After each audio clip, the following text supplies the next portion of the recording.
찬양해 주 사랑 기뻐 말로 다 못하네 주 앞서가며 길을 만드시네.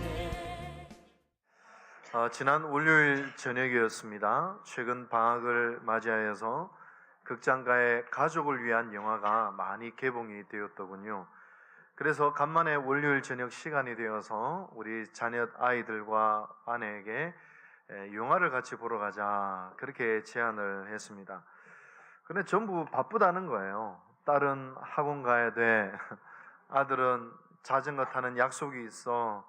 그리고 저희 사모는 교인과 상담 약속이 잡혔어. 이래가지고 혼자 갈 수도 없고 또 월요일 저녁에 부목사님들을 불러내면 분명히 입이 나올 거를 알고 있었기 때문에 그래서 그냥 혼자서 그날 저녁은 그냥 텔레비를 그냥 봤습니다. 참 누구 하나 시간을 낼 수 없는 모습을 보면서 참 다들 바쁘게 사는구나 라는 생각이 들었어요.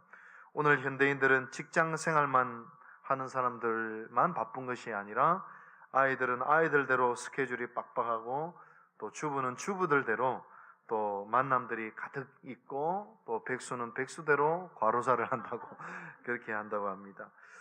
캠퍼스의 낭만이 사라진 지 벌써 오래죠.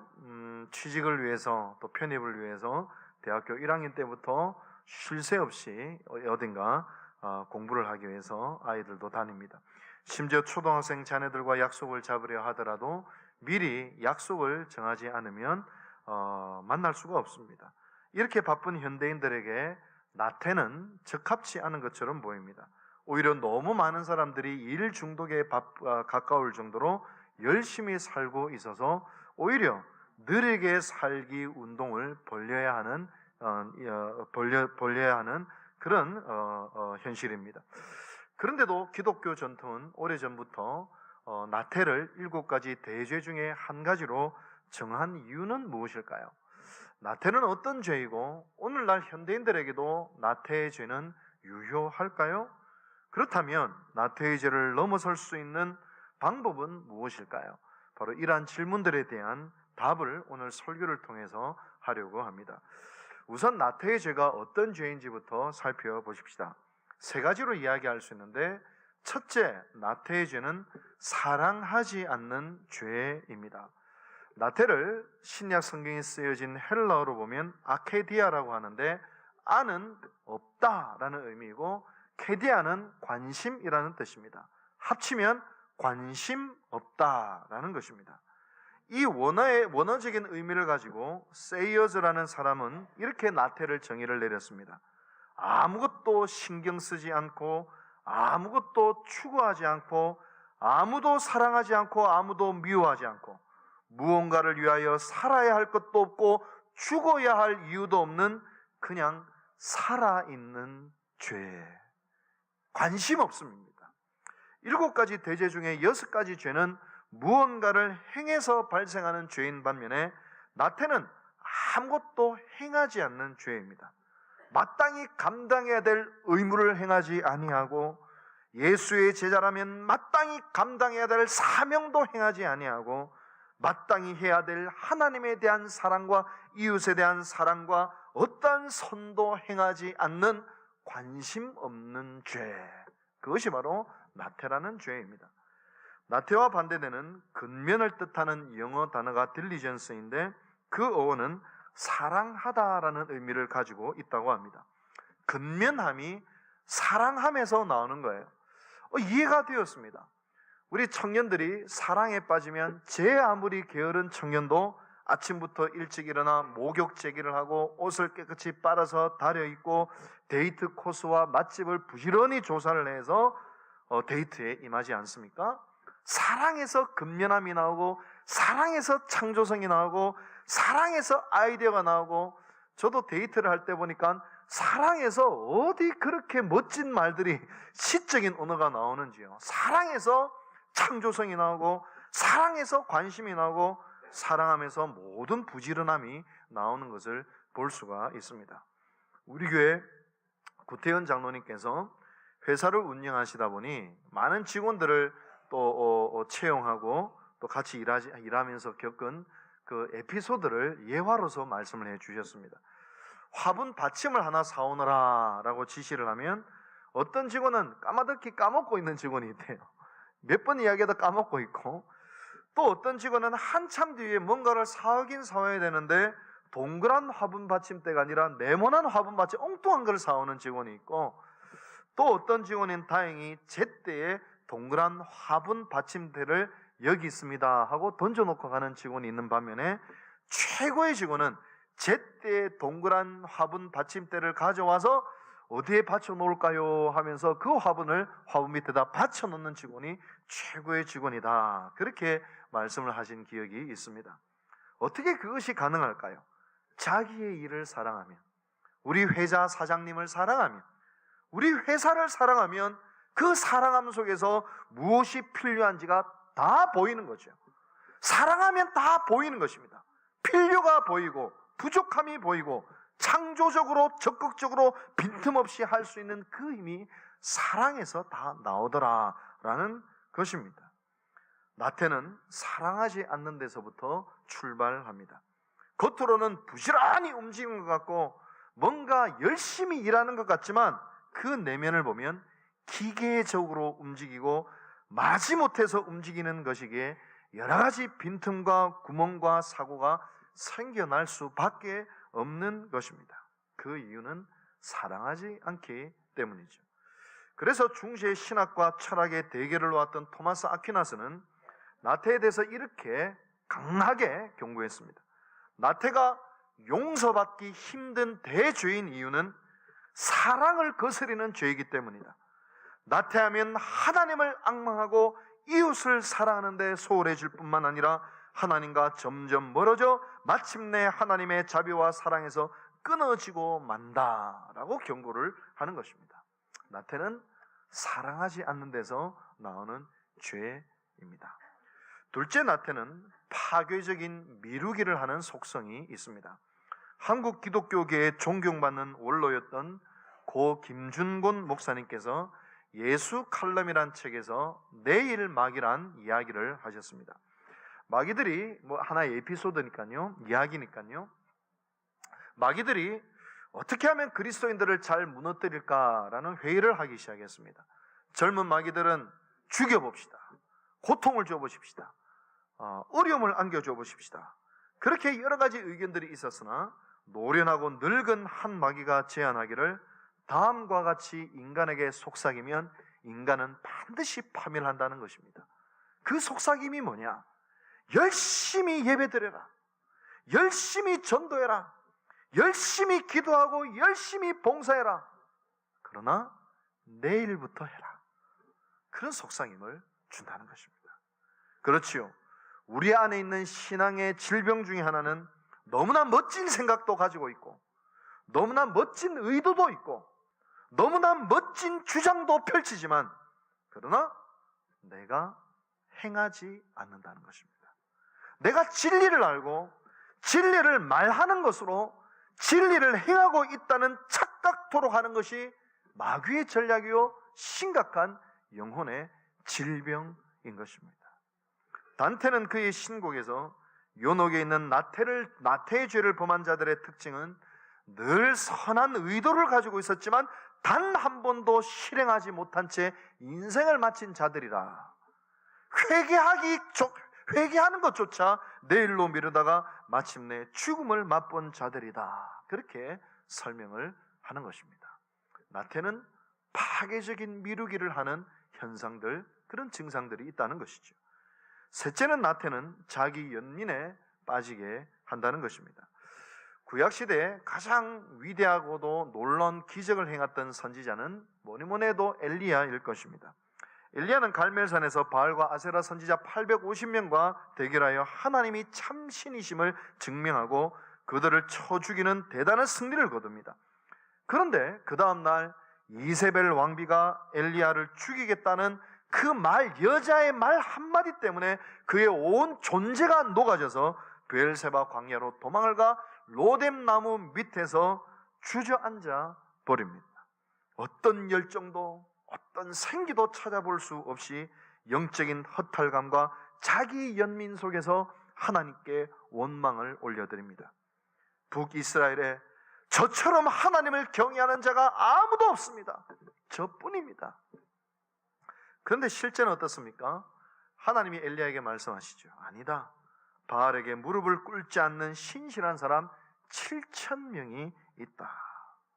엘리야는 자기 연민에 빠져서 나만이 고생하고 나만이 힘들고 나만이 헌신했고 그러나 나에게 주어지는 보상은 아무것도 없다라고 하는 그런 불평과 자기 연민 속에서 있었으나 그러나 객관적인 현실은 7,000명의 하나님의 사람들을 하나님이 남겨두셨다는 것입니다. 나태에 빠진 사람들은 적극적으로 하나님께 항변하지도 않습니다. 왜 하나님 저에게 이런 일이 일어났습니까? 라고 적극적인 기도조차도 드리지 않습니다. 그저 하나님은 더 이상 관여하지 않으실 거야. 하나님은 그냥 내버려 두시는 거야. 자포자기의 믿음 속에 빠져들게 하는 것입니다. 그러나 실제는 어떻습니까?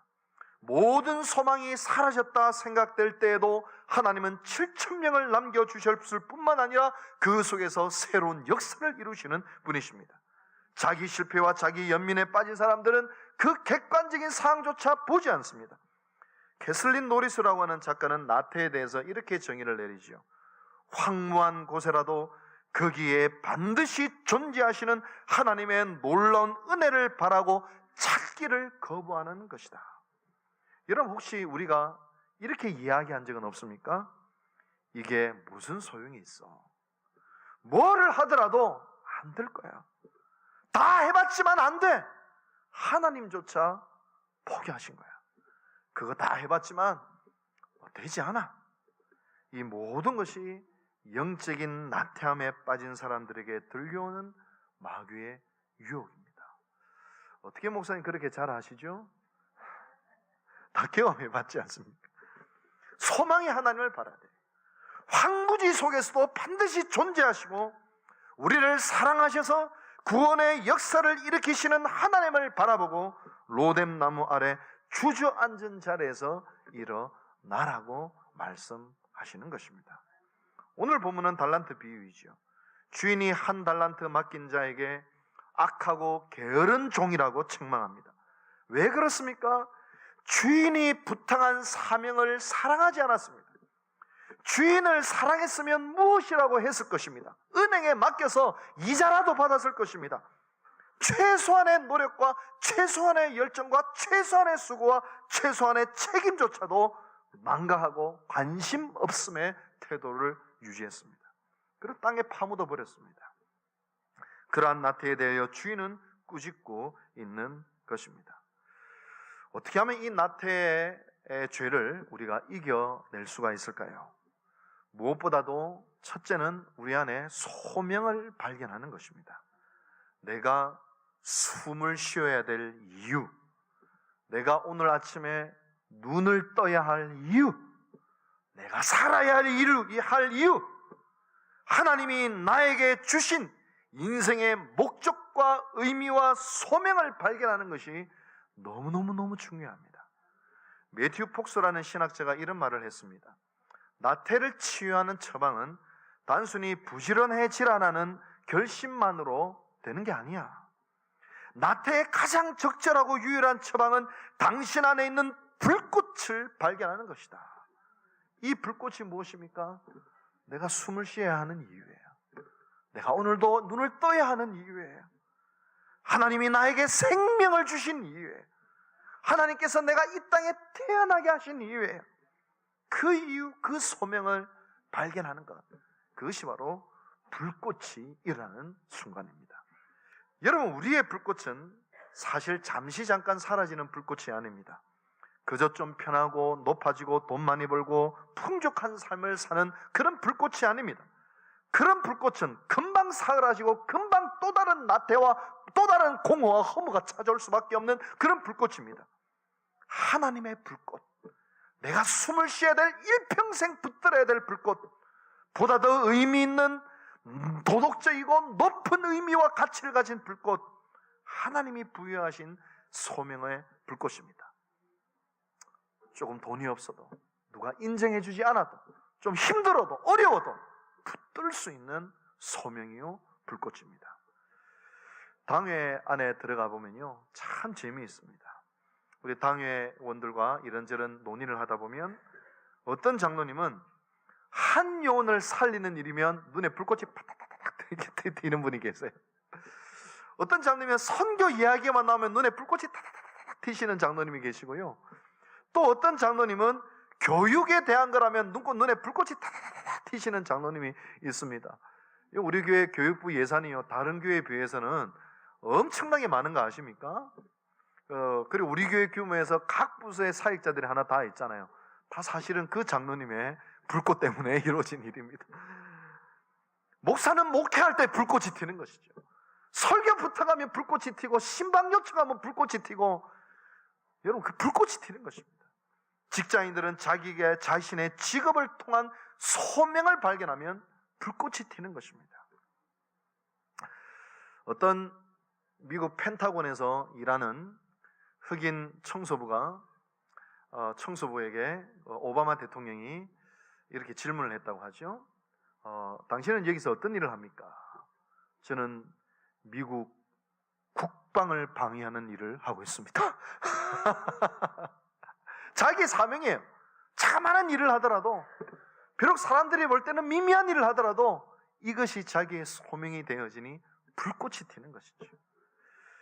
두 번째로는 나태를 넘어서기 위해서는 인생의 하프타임을 가져야 합니다. 미국의 버퍼드 목사님은 하프타임이라는 책에서 인생을 후반전과 전반전과 후반전으로 나뉜 운동 경기에 비유를 했습니다. 전반전을 뛴 뒤에 잠시 휴식 기간, 하프타임을 가지지 않습니까? 그 시간 동안에 감독이 새로운 작전 지시를 하고 전략을 짜고 목표를 수정하는 시간들을 가진 뒤에 후반전을 띱니다. 이처럼 인생의 전반전은 성공 중심을 향하여 달려왔다 하더라도 인생의 후반전에는 주님 주신 사명 중심으로 목표와 전략을 수정해야 한다는 그런 취지의 책입니다. 특별히 중년 이후의 분들은요, 이제 이만큼 40, 한 50, 60을 살다 보면 이제 내 인생의 승부가 다 나와 있다라는 생각을 가질지도 모르겠습니다. 이제 내 인생의 승부는 여기서 이제 거의 이제 결판 났다. 그러다 보면 나태함이 오고 공허가 오고 허무가 올 수 있는 것이죠. 그러나 지금 여기서 나에게 주신 하나님의 사명이 무엇일까? 사명 중심으로 인생의 목적과 그리고 의미를 봐야 한다는 것입니다. 굳이 하프타임은 중년의 때만 있는 것이 아니라 청년들이나 노년의 때에도 내가 이때까지 걸어온 인생들을 다시 되돌아보면서 거기서 새로운 목표과 전략을 수정하는 일들이 늘 있어야 한다는 것입니다. 저도 오늘 설교를 준비하면서 5년 10개월 동안 목표했는데요, 야, 이대로 가면 20년 더 갈 수 있을까? 이대로 가도 20년 괜찮나? 그런 생각이 딱 들었어요. 지금 새로운 전략과 목표를 바라보고 지금 나를 다시 한 번 더 튜닝하고 재조정하고 수정해야 될 때가 아닌가? 20년 달려갈 수 있는 영혼의 힘과 지성과 인격과 모든 것들에 새로운 도전을 던져야 될 때가 아닌가? 그런 생각들을 저도 갑자기 들게 되었습니다. 제가 많은 분들을 만나면요, 가능한 은퇴를 나중에 하시라, 그렇게 권면을 드립니다.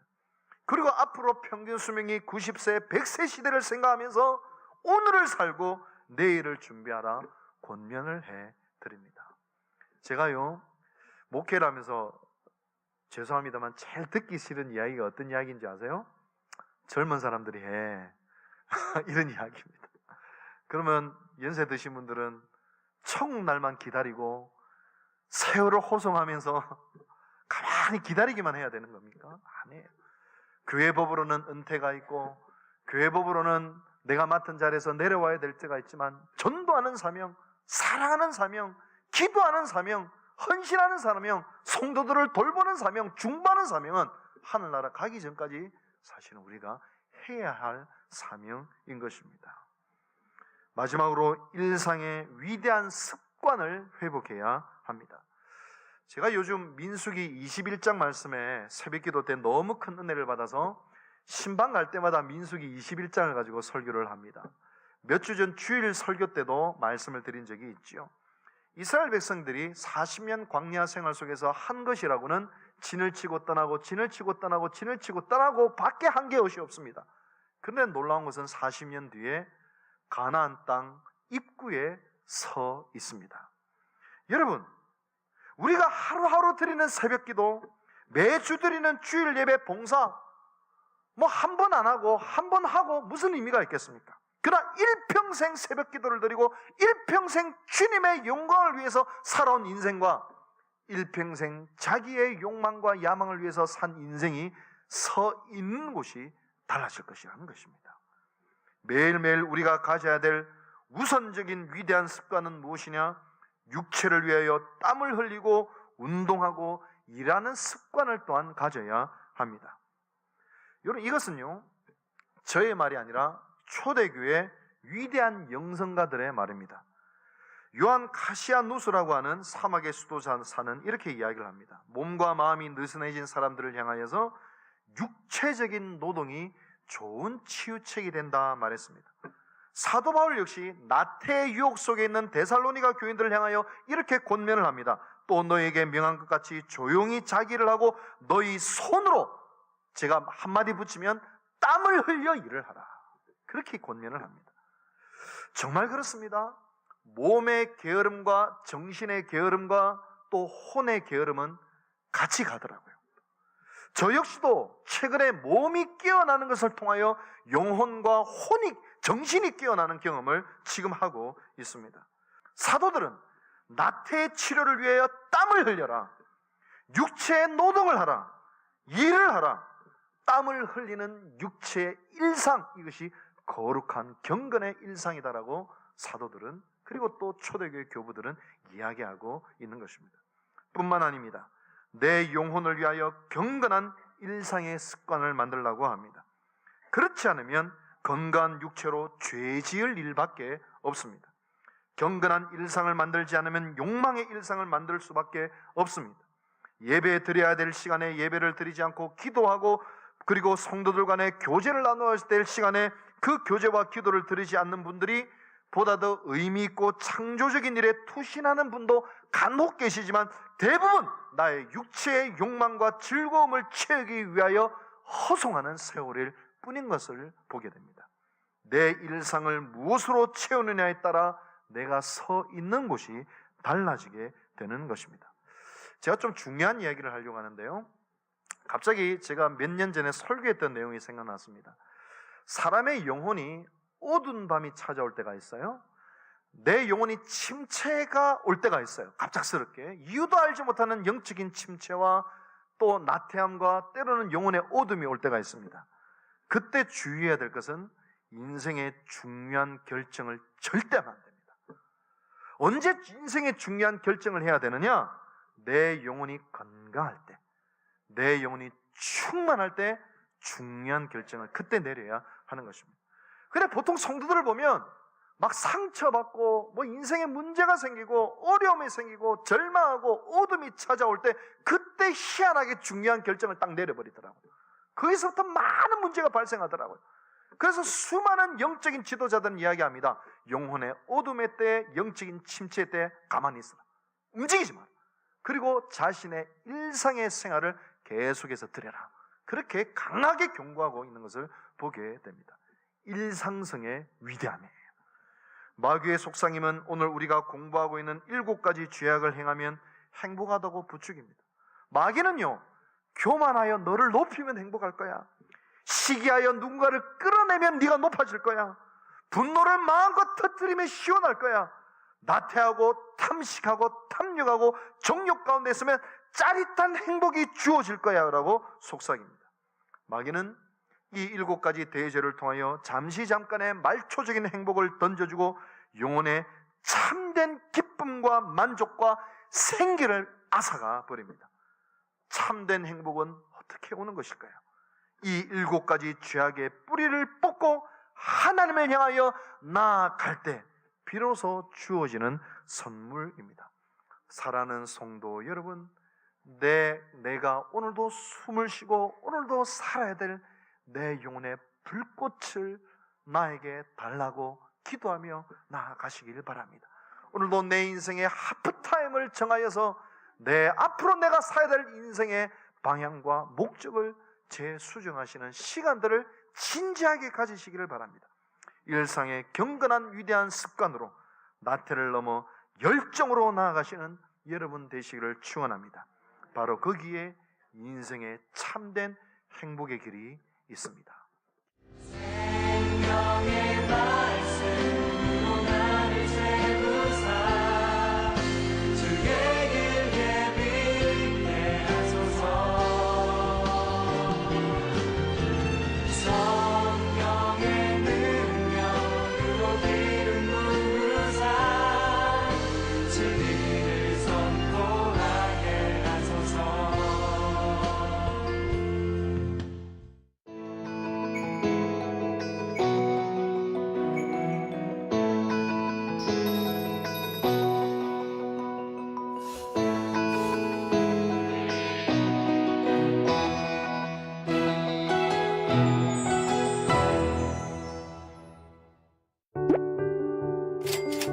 일상에서 사용하는 카드 한 장이 세계 곳곳에 복음을 전하고 그리스도의 사랑을 전하는 방송으로 세상보다 소중한 한 영혼을 구원합니다. 이제 크리스찬 카드를 통해 CTS 영상선교 후원자가 되어주세요. 일상이 선교가 되다 크리스찬 삼성카드.